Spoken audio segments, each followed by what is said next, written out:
നമസ്കാരം. അങ്ങനെ വി.ഡി. സതീശൻ മന്ത്രിസഭ അധികാരമേറ്റു.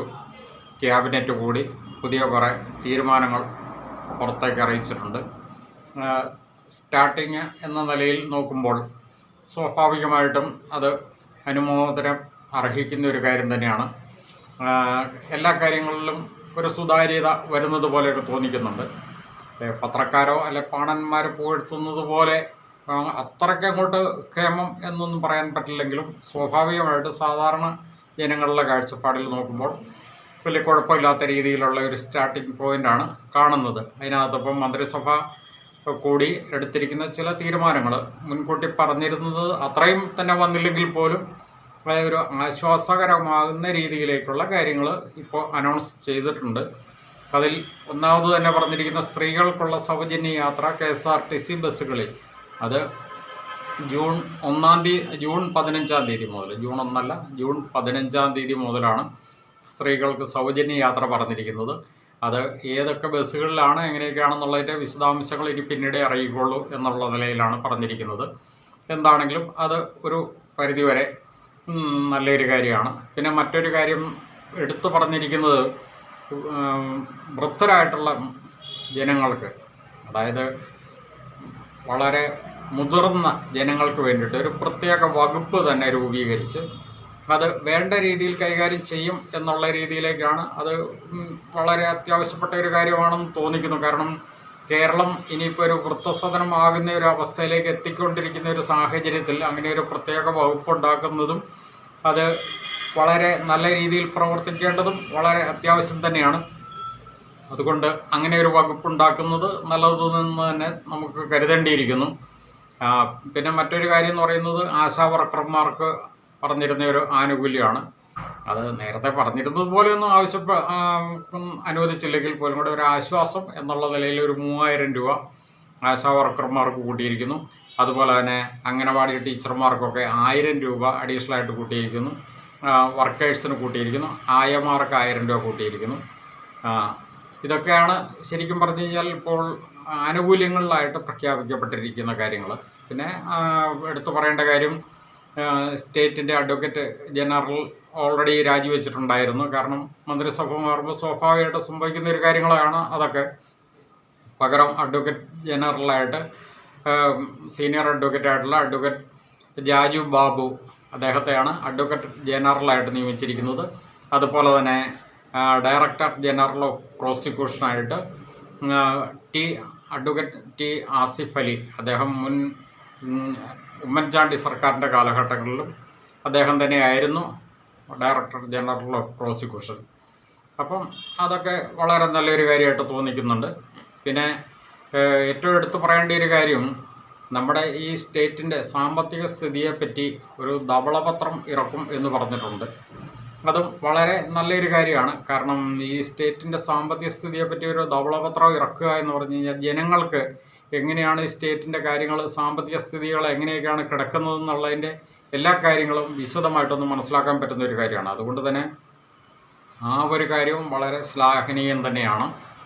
എന്താണെങ്കിലും ഇതൊക്കെയാണ് ഇതിൻ്റെ അകത്തുള്ള കാര്യങ്ങൾ ഇപ്പോൾ പൊതുവായിട്ട് സ്റ്റാർട്ടിംഗ് പോയിന്റിൽ പറഞ്ഞിരിക്കുന്ന ഒരു കാര്യങ്ങൾ.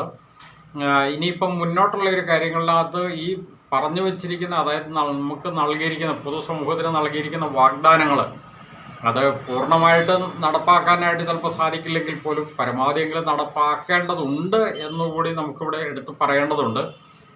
പിന്നെ മറ്റൊരു കാര്യം ഇതിനകത്ത് പറഞ്ഞു വെക്കാനായിട്ടുള്ളത്, ഇദ്ദേഹം ഇതിനു മുമ്പ് പറഞ്ഞിരിക്കുന്ന പല കാര്യങ്ങളാണ് നമ്മുടെ സ്റ്റേറ്റിനെ ബാധിക്കുന്നതായിട്ടുള്ള കാര്യങ്ങൾ തന്നെ. അതായത് ഇവിടുന്ന് പഠിച്ചിറങ്ങുന്ന വിദ്യാർത്ഥികളെല്ലാം യൂറോപ്യൻ രാജ്യങ്ങളിലേക്ക് അല്ലെങ്കിൽ പുറം രാജ്യങ്ങളിലേക്ക് കടന്നു പോകുന്നു. അവർ കടന്നു പോകുമ്പോൾ ഇവിടെ തന്നെയുള്ള ഈ സ്റ്റേറ്റിൻ്റെ ധനങ്ങൾ പുറം രാജ്യങ്ങളിലേക്ക് ആണ് കൂടുതലും പോയിക്കൊണ്ടിരിക്കുന്നത്. പുറത്തു പോയി ജോലി ചെയ്ത് ഇങ്ങോട്ട് അയക്കുന്ന പണത്തേക്കാൾ ഉപരി ഇവിടുന്ന് പഠിക്കാനായിട്ട് പോകുന്ന കുട്ടികൾ ഇവിടുന്ന് സ്റ്റേറ്റിൻ്റെ പണം അല്ലെങ്കിൽ ഇവിടെ ഉൽപ്പാദിപ്പിക്കപ്പെടുന്ന ഫണ്ട്, അങ്ങനെ നമുക്ക് പറയാൻ പറ്റുള്ളൂ, ആ ഫണ്ട് വിദേശങ്ങളിലേക്ക് പോകുന്നു. എന്നാൽ വിദേശങ്ങളിൽ നിന്ന് ഇങ്ങോട്ട് വരുന്ന ഫണ്ടിൻ്റെ ഒഴുക്ക് കുറഞ്ഞു വരുന്നു. ആ ഒരു വേരിയേഷൻസ്. പിന്നെ അതിനേക്കാളെല്ലാം ഉപരി ഇവിടെ വന്ന് ജോലി ചെയ്യുന്ന ഈ അതിഥി തൊഴിലാളികൾ ഏകദേശം ഒരു 35 ലക്ഷം പേരോളം ഉണ്ടെന്നാണ് പറയപ്പെടുന്നത്. ബംഗാളികൾ, ആസാമികൾ എന്നൊക്കെ പറഞ്ഞുകൊണ്ട് നമ്മുടെ നാട്ടിൻ പ്രദേശങ്ങളിൽ വന്ന് ജോലി ചെയ്യുന്നവർ. ഇവർ ഇവിടുന്ന് ഓരോ ആഴ്ചകളിലും മറ്റ് സ്റ്റേറ്റുകളിലേക്ക് അയക്കുന്ന പൈസയുടെ കണക്ക് കേട്ട് കഴിഞ്ഞാൽ നമ്മുടെ തലമുറ വെച്ച് പോകും. ആ രീതിക്കുള്ള ബൾക്കായിട്ടുള്ള എമൗണ്ടുകളാണ്. ഏകദേശം ഒരു 30-35 ലക്ഷത്തിനും ഇടയിലുള്ള ആ തൊഴിലാളികൾ വന്ന് തൊഴിലെടുത്ത് ആ പൈസ അവരുടെ സ്റ്റേറ്റുകളിലേക്ക് അയക്കുമ്പോൾ സ്വാഭാവികമായിട്ടും ഈ സ്റ്റേറ്റിൽ നടക്കേണ്ട ധനവിനിയോഗം ഇല്ലാണ്ടാകുന്നുണ്ട്. അത് വളരെ ഗൗരവമുള്ളൊരു വിഷയം തന്നെയാണ്. അപ്പോൾ അതിനകത്തൊക്കെ ശക്തമായിട്ടുള്ള ഇടപെടൽ ഉണ്ടാകും എന്നൊക്കെ നേരത്തെ പറഞ്ഞിരുന്നു. അത് ഇനിയാണെങ്കിലും ഉണ്ടാവേണ്ടതുണ്ട്. ഇപ്പം നമുക്ക് ഇനിയിപ്പോൾ ഈ സർക്കാരിനോട് പറയാനുള്ള ഒരു കാര്യം എന്ന് പറയുന്നത്, അതായത് ഇതിനു മുൻ സർക്കാർ, പിണറായി വിജയൻ സർക്കാരിൻ്റെ ഒരു നവകേരള യാത്ര ഭയങ്കര വിവാദം ഉണ്ടായിട്ടുള്ളൊരു കാര്യമാണ്. അപ്പോൾ അതിനകത്ത് ആലപ്പുഴ ജില്ലയിൽ വെച്ച് 2 KSU അല്ലെങ്കിൽ യൂത്ത് കോൺഗ്രസ് പ്രവർത്തകരെ അന്നത്തെ പോലീസ് അതിക്രൂരമായിട്ട് മർദ്ദിച്ച കേസ്, അതൊക്കെ വിവാദമായിട്ടുള്ളതാണ്. പലയിടങ്ങളിൽ പോലും കൂടെ ജീവൻ രക്ഷാ പ്രവർത്തനം എന്നൊക്കെ അന്ന് പേരിട്ട് വിളിച്ചിരുന്ന ആ ഒരു നടപടി, അത് വളരെ ക്രൂരമായിട്ടുള്ളൊരു നടപടിയാണെന്നുള്ളത് നമുക്കറിയാം. അപ്പോൾ അതിൻ്റെ ആ ഒരു വിഷയം സംബന്ധിച്ചിട്ടുള്ള ഒരു സ്പെഷ്യൽ ഇൻവെസ്റ്റിഗേഷൻ ടീമിനെ ആഭ്യന്തര വകുപ്പ് നിയമിക്കും എന്നാണ് പറഞ്ഞിരിക്കുന്നത്. അത് നല്ലൊരു കാര്യം തന്നെയാണ്. അതോടൊപ്പം നമുക്ക് ഇപ്പോഴത്തെ മുഖ്യമന്ത്രിയോട് പറയാനുള്ളത്, ഇതുപോലെ തന്നെ ആ മുൻ സർക്കാർ അനാവശ്യമായിട്ട് ഉണ്ടാക്കിയ ഒരു സ്പെഷ്യൽ ഇൻവെസ്റ്റിഗേഷൻ ടീമുണ്ട്. അത് അന്നത്തെ ഒരു യുവ നേതാവായിട്ടുള്ള ശ്രീ രാഹുൽ മാക്കൂട്ടത്തിൽ MLA-ക്കെതിരെ, പാലക്കാട് MLA ആയിരുന്ന രാഹുൽ മാക്കൂട്ടത്തിനെതിരെ വന്നിരിക്കുന്ന ഒരു പീഡന പരാതി, ആ പീഡന പരാതികൾ കോടതികൾ പോലും ഫ്ലോപ്പാക്കി കളഞ്ഞിരിക്കുന്ന കാര്യം ഇപ്പോഴത്തെ മുഖ്യമന്ത്രിക്ക് അറിയാവുന്ന ഒരു കാര്യം തന്നെയാണ്. അതുകൊണ്ട് തന്നെ ആ ഒരു കാര്യത്തിനകത്ത് ആ എടുത്തിരിക്കുന്ന നിലപാടുകളും അന്ന് ആ സർക്കാർ കൈക്കൊണ്ട രീതികളും അത് എത്രയും പെട്ടെന്ന് ക്യാൻസൽ ചെയ്തുകൊണ്ട് ഈ രാഹുൽ മാക്കൂട്ടത്തിനെതിരെ എടുത്തിരിക്കുന്ന ആ നടപടികൾ സ്റ്റേറ്റിൻ്റെ പരിധിയിൽ നിന്നുകൊണ്ട് ചെയ്യാവുന്ന കാര്യങ്ങൾ ബഹുമാനപ്പെട്ട മുഖ്യമന്ത്രി ശ്രീ VD സതീശൻ എത്രയും പെട്ടെന്ന് കൈക്കൊള്ളേണ്ടതുണ്ട് എന്നുകൂടി ഈ ഒരു അവസരത്തിൽ പറഞ്ഞു വെക്കുകയാണ്. കാരണം അദ്ദേഹത്തിനെതിരെ വന്നിരിക്കുന്ന 2 കാര്യങ്ങളാണ്. ഒന്ന്, ബലാത്സംഗം, അത് ഇല്ല എന്നുള്ളത് കോടതി നിരീക്ഷിച്ചു കഴിഞ്ഞു. 2, ഗർഭചിത്രം, അതും ഇല്ല എന്നുള്ളത് കോടതി നിരീക്ഷിച്ചു കഴിഞ്ഞു. ആ ഒരു സാഹചര്യത്തിൽ ആ കേസ് തന്നെ കൃത്രിമമായിരുന്നു. നമുക്കറിയാം, ഒരു പാതിരാത്രിയിൽ പോലും കൂടെ ഒരു മെയിൽ കംപ്ലൈൻറ്റിൻ്റെ പേരിൽ ഒരു MLA-യുടെ പ്രിവിലേജുള്ള വ്യക്തിയായിട്ട് കൂടി അദ്ദേഹത്തിൻ്റെ വാസസ്ഥലത്ത് നിന്ന് അറസ്റ്റ് ചെയ്ത സാഹചര്യമൊക്കെ ഉണ്ടായത്. അതൊരിക്കലും അനുവദിക്കാവുന്ന കാര്യങ്ങളല്ല. അത് ശക്തമായിട്ട് പ്രതികരിക്കപ്പെടേണ്ടതാണ്. പക്ഷേ ആ സാഹചര്യത്തിൽ കാര്യമായിട്ട് പ്രതികരണം ഇവിടുന്ന് ഉണ്ടായില്ല. ആകെപ്പാടെ നിലവിലെ ഇവിടുത്തെ ഏറ്റവും ശക്തനായിട്ടുള്ള ഒരു യുവ MLA അല്ലെങ്കിൽ മുൻ മഹാനായിട്ടുള്ള മുഖ്യമന്ത്രി ശ്രീ ഉമ്മൻചാണ്ടിയുടെ മകനായിട്ടുള്ള ശ്രീ ചാണ്ടി ഉമ്മൻ മാത്രമാണ് അതിനെപ്പറ്റി ഒന്ന് പ്രതികരിച്ച് കണ്ടത്.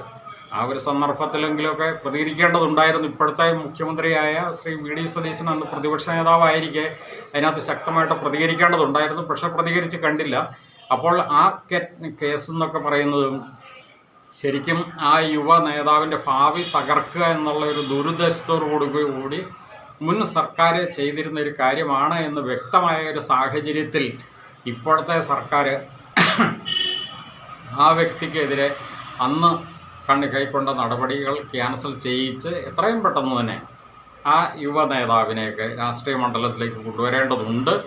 കാരണം പൊതുസമൂഹ നന്മയ്ക്ക് വേണ്ടിയിട്ട് പ്രവർത്തിക്കുന്ന നേതാക്കൾ, അത് ഏത് രാഷ്ട്രീയ പാർട്ടിയിൽപ്പെട്ടതാണെങ്കിലും അത് ഏറ്റവും വേണ്ടത് തന്നെയാണ്. അപ്പോൾ അത്തരക്കാർക്കെതിരെ എടുക്കുന്ന കള്ളപ്പരാതികളോ അല്ലെങ്കിൽ കള്ളക്കേസുകളോ നിലനിൽക്കില്ലാത്ത കേസുകളോ അത് ഒരു കാരണവശാലും അനുവദിച്ചു കൊടുത്തുകൂടാ എന്നുള്ളതും പറഞ്ഞിരുന്നു.